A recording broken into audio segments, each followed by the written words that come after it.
ಸ್ನೇಹಿತರೆ, ಶಿವರಾಜ್ ಕುಮಾರ್ ಮತ್ತು ಧನಂಜಯ್ ನಟನೆಯ ಹೊಸ ಚಿತ್ರ 666 operation dream theatre teaser release ಆಗಿದೆ. ಈ ಚಿತ್ರವನ್ನ ಹೇಮಂತ್ ಎಂ ರಾವ್ ನಿರ್ದೇಶನ ಮಾಡಿದ್ದಾರೆ. ಈ ಟೀಸರ್ ಬಗ್ಗೆ ತುಂಬಾ ಒಳ್ಳೆಯ ಒಂದು ರೆಸ್ಪಾನ್ಸ್ ಬರ್ತಾ ಇದೆ ಅಂತಾನೆ ಹೇಳ್ಬೋದು. ಅಷ್ಟೇ ಅಲ್ಲ, ಕನ್ನಡ ಚಿತ್ರರಂಗ ಮಾತ್ರ ಅಲ್ಲದೆ ಪರಭಾಷಾ ಚಿತ್ರರಂಗದ ನಟರು ಕೂಡ ಇದಕ್ಕೆ ಮೆಚ್ಚುಗೆಯನ್ನು ವ್ಯಕ್ತಪಡಿಸ್ಬಿಟ್ಟು ಸಾಮಾಜಿಕ ಜಾಲತಾಣದಲ್ಲಿ ಸ್ಟೇಟಸ್ ಅನ್ನ ಹಾಕ್ತಾ ಇದ್ದಾರೆ. ಹಾಗಾದ್ರೆ ಈ ಚಿತ್ರದಲ್ಲಿ ಏನಿದೆ, ಈ ಟೀಸರ್ ಹೇಗಿದೆ, ಇದನ್ನೆಲ್ಲ ಇವತ್ತಿನ ವಿಡಿಯೋದಲ್ಲಿ ನೋಡೋಣ. ನಿಮ್ಗೆ ನನ್ನ ವಿಡಿಯೋಗಳು ಇಷ್ಟ ಆದ್ರೆ ಸಬ್ಸ್ಕ್ರೈಬ್ ಮಾಡಿ, ಶೇರ್ ಮಾಡಿ, ಹಾಗೆ ನೋಟಿಫಿಕೇಶನ್ ಬಟನ್ ಒತ್ತೋದು ಮಾತ್ರ ಮರಿಬೇಡಿ. ನೀವು ನೋಡ್ತಾ ಇದ್ದೀರಾ ವಾಯ್ಸ್ ಆಫ್ ಪದ್ಮ.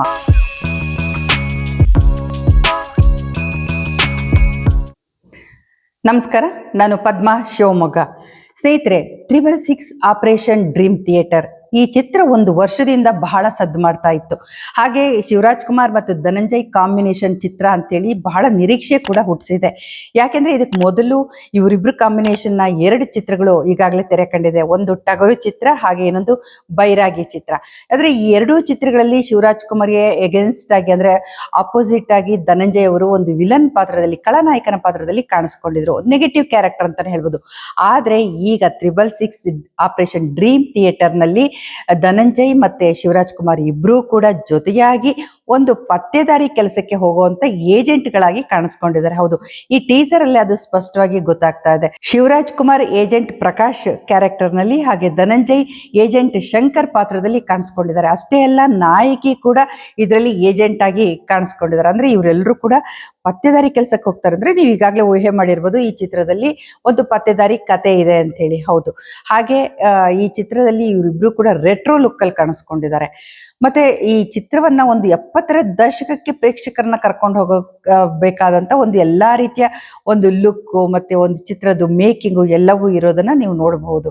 ಅಂದ್ರೆ ಒಂದು 70ರ ದಶಕದಲ್ಲಿ ಅನ್ನುವಾಗ ಒಂದು ಆ ಕಾಲದ ಗೆಟಪ್ ಹೇಗಿತ್ತು, ಹೇರ್ ಸ್ಟೈಲ್ ಹೇಗಿತ್ತು, ಬಟ್ಟೆ ಹೇಗಿತ್ತು, ಮತ್ತೆ ಲೈಫ್ ಸ್ಟೈಲ್ ಹೇಗಿತ್ತು, ಮತ್ತೆ ಅವ್ರು ಬಳಸ್ತಿರುವಂತ ವಸ್ತುಗಳು, ಒಂದು ವಾಚ್ ಇರ್ಬೋದು, ಶೂ ಇರ್ಬೋದು, ಚಪ್ಪಲಿ ಇರ್ಬೋದು, ಪ್ರತಿಯೊಂದು ಕೂಡ 70ರ ದಶಕದಲ್ಲಿ ಹೇಗಿತ್ತೋ ಹಾಗೆ ತೋರಿಸ್ಬೇಕು ಅನ್ನೋದು ನಿರ್ದೇಶಕರ ಒಂದು ಆಶಯ.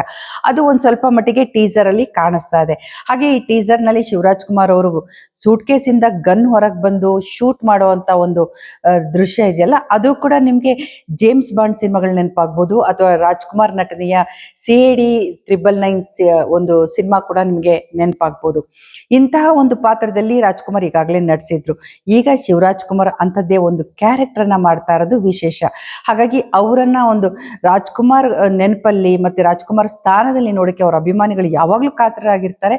ಹಾಗೆ ಈ ಸಿನಿಮಾ ಕೂಡ ಅವರಿಗೆ ಆ ಖುಷಿಯನ್ನ ಕೊಡುತ್ತೆ ಅಂತ ಹೇಳ್ಬೋದು. ಅಂಥದ್ದೇ ಪಾತ್ರ ತದ್ರೂಪನ್ನ ಈ ಚಿತ್ರದಲ್ಲಿ ಶಿವರಾಜ್ ಕುಮಾರ್ ಗೆಟಪ್ ಅಲ್ಲಿ ನಾವು ನೋಡಬಹುದು.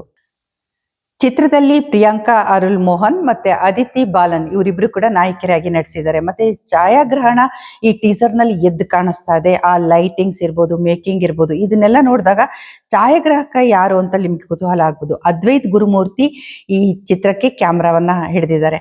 ಹಾಗಾಗಿ ಈ ಚಿತ್ರ ಒಂದ್ ರೀತಿನಲ್ಲಿ ಬೇರೆದೇ ಲುಕ್, ಬೇರೆದೇ ಫ್ಲೇವರ್ ಮತ್ತೆ ಬೇರೆದೇ ರೀತಿಯ ಸ್ಟೈಲ್ ನಲ್ಲಿ ಇದೆ ಅನ್ನೋದು ಟೀಸರ್ ನಲ್ಲಿ ಗೊತ್ತಾಗ್ತಾ ಇದೆ.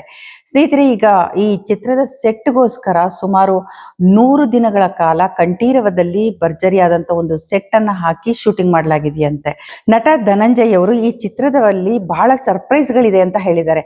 ಹಾಗೆ ಅವರು ಈ ಚಿತ್ರದ ಬಗ್ಗೆ ಏನ್ ಮಾತಾಡಿದ್ದಾರೆ ಅಂತ ನೋಡೋಣ ಬನ್ನಿ. ಸಿನಿಮಾ ನೋಡ್ಕೊಂಡ್ ಬರೋದು ನನ್ನ ಫ್ರೆಂಡ್ಸ್ ಹತ್ರ ಎಲ್ಲ, ಈ ಮನುಷ್ಯ ಯಾಕೆ ನನ್ನ ಕರಿತಾ ಇಲ್ವಲ್ಲ, ಈ ಕಂಪ್ನಿಲಿ ಯಾಕೆ ನನ್ನ ಕರಿತಾ ಇಲ್ವಲ್ಲ ಅಂತ ಹಿಂಗೆ ಕೂತ್ಕೊಂಡು ಒಂದಿನ ಡಿಸ್ಟ್ರಿಬ್ಯೂಷನ್ ಆಫೀಸಲ್ಲಿ ಹೇಮಂತು ಸಿನಿಮಾ ಮಾಡೋಕ್ಕೆ ನನ್ನ ಕರಿಬೇಕಲ್ಲ ಇವಾಗ ಅಂತ ನಾನು ಮಾತಾಡ್ಕೊಂಬಂದು 1 ವಾರಕ್ಕೆ ಹೇಮಂತಿಂದ ಮೆಸೇಜ್ ಬಂತು, ಇದನ್ನು ಮೀಟ್ ಮಾಡಬೇಕು ಅಂತ. ಹಬ್ಬ, ಈ ಕಂಪ್ನಿಲೂ ಕರೆದ್ರು, ಇಲ್ಲೇನೋ ಬೇರೆ ಥರ ಮಾಡ್ತಾ ಇದ್ದಾರೆ, ಇರು ಹೋಗ್ಬಿಟ್ಟು ಬರೋಣ ಅಂತ. ಹಾಗೆ ಬಾಯಲ್ಲಿ ನಿನ್ನಂಗೆ ಒಬ್ಬ ಇದನ್ನೇ ಕಂದ, ಅವನಿಗೂ ಹಸಿವು ಜಾಸ್ತಿ, ಊಟ ಹಾಕ್ಬಿಟ್ಟು ಆಮೇಲೆ ಹೋಗುವಂತೆ ಅಂತ ಕರ್ಕೊಂಡ್ಬಂದು ಬಿಟ್ಟಂಗೆ ಅದು ಹೇಮಂತ್ರವನ್ನ. ಇನ್ನೊಂದು ಕಡೆ ಪ್ರಿಯಾಂಕಾ ಅವ್ರು ಕನ್ನಡ ಮಾತಾಡೋದು ನೋಡಿ, ಓಕೆ ಈ ಕನ್ನಡದ ಹುಡುಗಿ ಇದ್ಯಾಕೆ ನಮ್ಮ ಕನ್ನಡ ಸಿನಿಮಾಗಳಲ್ಲಿ ಮಾಡ್ತಾ ಇಲ್ಲ, ಕೇಳಬೇಕಲ್ಲ ಅಂದರೆ ಅವ್ರು ಬಂದು ಕೂತರು. ಸೆಟ್ಗೆ ಹೋಗ್ಬೇಕಾದ್ರೆ ನನಗೆ ಹೆಂಗಿತ್ತು ಅಂದರೆ, ಆ್ಯಕ್ಚುಲಿ ಒಂದು ಭಯ ಇತ್ತು 666 ಸೆಟ್ಗೆ ಹೋಗ್ಬೇಕಾದ್ರೆ. ಓಕೆ ಅಂದರೆ ಇಲ್ಲಿನೋ ಬೇರೆ ಥರ ನಡೀತಾ ಇದೆಯಲ್ಲ, ಹೆಂಗೆ ಮಾಡ್ತಾರೆ ಏನು ಅಂತ. ಒಂದೊಂದು ಮಗು ಥರ ನಾನು ಶೂಟಿಂಗ್ನ ಭಾಳ ಎಂಜಾಯ್ ಮಾಡ್ಕೊಂಡು ಹೋದೆ. ಹೇಮಂತು ಈ ಒಂದು ಮಗು ರಚ್ಚೆ ಹಿಡಿದು ಕೆಲಸ ಮಾಡಿಸ್ಕೊಳುತ್ತಲ್ಲ, ಆ ಥರ ಅದು ಸಿನಿಮಾನ ಬಹಳ ಪ್ರೀತಿ. ಒಂದು ಮಗು ರಚ್ಚೆ ಹಿಡ್ದಂಗೆ ಅದು ಸೆಟ್ಟಲ್ಲಿ. ಇಲ್ಲಂಗೆ ಕೂತಿದ್ದಾರೆ ಅವರು, ಹಂಗಿಲ್ಲ ಅವರು ಸೆಟ್ಟಲ್ಲಿ. ನಾನು ಶಿವಣ್ಣನ ಬಗ್ಗೆ ಏನು ಹೇಳಿದ್ರು ಅದು ನಾನು ಮತ್ತೆ ಮತ್ತೆ ಹೇಳ್ದಂಗಿರುತ್ತೆ. ಅವ್ರು ಯಾವಾಗಲೂ ದೊಡ್ಡ ಶಕ್ತಿನೇ. ಲವ್ ಯು ಅಣ್ಣ. ಥ್ಯಾಂಕ್ ಯು, ಥ್ಯಾಂಕ್ಸ್ ಎಲ್ರಿಗೂ. ಸಿನಿಮಾ ಇದು ಟೀಸರ್ ಅಷ್ಟೇ, ಬಟ್ ಸಿನಿಮಾ ಬಹಳಷ್ಟು ಸರ್ಪ್ರೈಸ್ಗಳಿರುತ್ತೆ.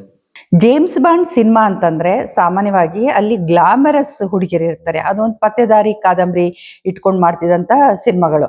ಹಾಗೆ ಇದು ಜೇಮ್ಸ್ ಬಾಂಡ್ ಸಿನಿಮಾ ಸ್ಟೈಲಲ್ಲೇ ಇದ್ರೂ ಕೂಡ ಈ ಸಿನಿಮಾದಲ್ಲೂ ಹಾಗೆ ಶಿವರಾಜ್ ಕುಮಾರ್ ಅವರಿಗೆ ಸುತ್ತಮುತ್ತ ಹುಡುಗಿಯರು ಇರ್ತಾರ ಅಂತಂದ್ರೆ ಶಿವರಾಜ್ ಕುಮಾರ್ ಅದಕ್ಕೆ ಹೇಳಿದ್ದಾರೆ, ಖಂಡಿತ ಆ ಥರ ಏನೂ ಇಲ್ಲ, ನಾನು ಬಹಳ ಡೀಸೆಂಟ್ ಬಾಂಡ್.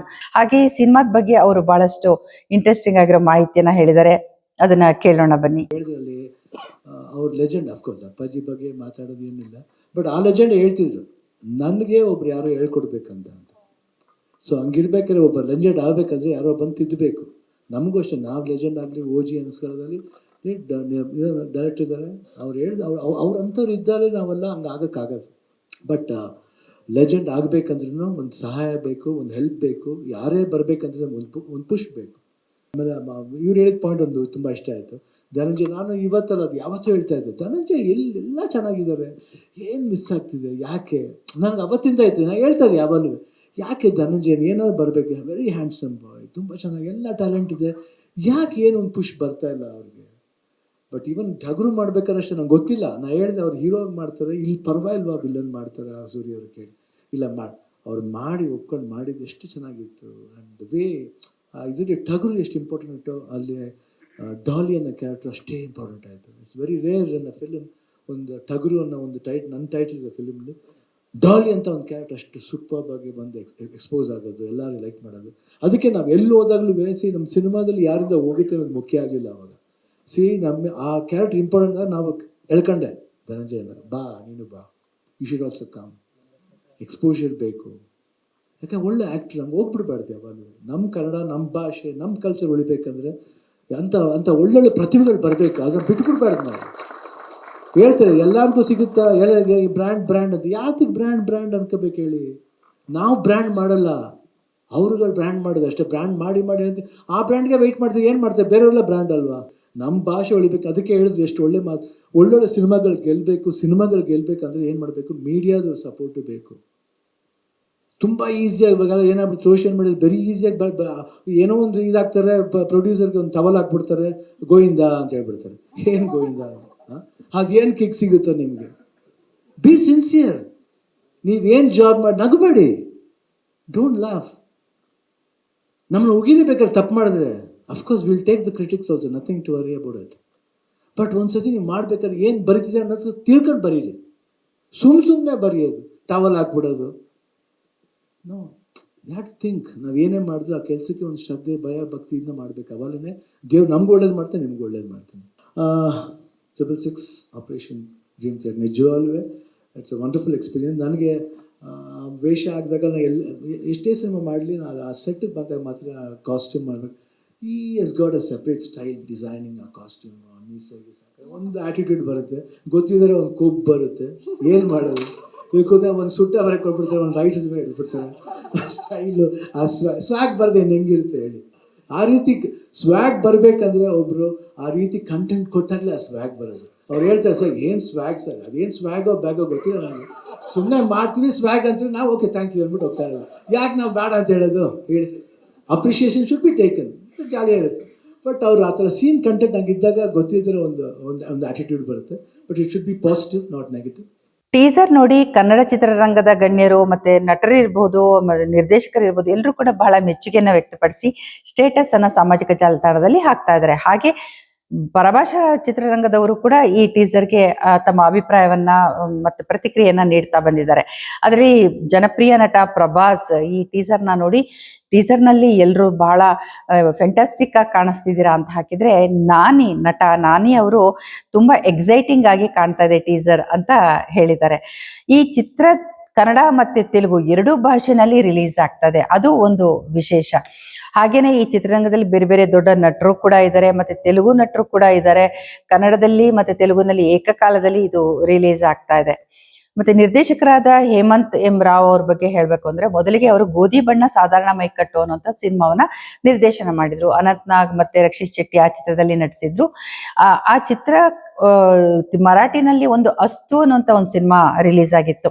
ಆ ಅಸ್ತು ಸಿನಿಮಾವನ್ನ ಇನ್ಸ್ಪೈರ್ ಆಗಿ ತಗೊಂಡು ಅದರ ಪ್ಲಾಟ್ ಅನ್ನ ಕಥೆಯನ್ನ ಇಟ್ಕೊಂಡು ಇವರು ಮಾರ್ಪಾಡು ಮಾಡಿಕೊಂಡು ಸಿನಿಮಾನ ಮಾಡಿದ್ರು. ಅದಾದ್ಮೇಲೆ ಸಪ್ತಸಾಗರದ ಆಚೆ ಎಲ್ಲೋ ಅನ್ನುವಂಥ ಒಂದು ಕ್ಲಾಸಿಕ್ ಆಗಿರುವಂಥ ಸಿನಿಮಾ, ಅಂದ್ರೆ ಒಂದು ಪ್ರೇಮ ಕತೆ, ಒಂದು ಸಾಮಾಜಿಕ ಕಥೆನ ಇಟ್ಕೊಂಡು ಮಾಡಿದಂಥ ಚಿತ್ರ. ಅದರಲ್ಲೂ ಕೂಡ ರಕ್ಷಿತ್ ಶೆಟ್ಟಿ ಮತ್ತೆ ರುಕ್ಮಿಣಿ ವಸಂತ್ ನಟಿಸಿದ್ರು. ಅದು ಸೀರೀಸ್ ಆಗಿ 2 ಸಿನಿಮಾ ತೆರೆಗೆ ನೀಡಿದ್ರು.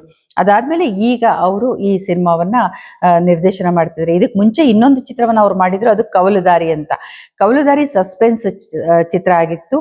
ಅದರಲ್ಲಿ ರಿಷಿ ನಾಯಕನಾಗಿ ನಟಿಸಿದ್ರು. ಅನಂತ್ ನಾಗ್ ಕೂಡ ಆ ಚಿತ್ರದಲ್ಲಿ ಮುಖ್ಯ ಪಾತ್ರದಲ್ಲಿ ನಟಿಸಿದ್ರು. ಕವಲುದಾರಿ ಚಿತ್ರ ಒಂದು ರೀತಿ ಡಿಫ್ರೆಂಟ್ ಆದಂತ ಸಿನಿಮಾ ಆಗಿತ್ತು.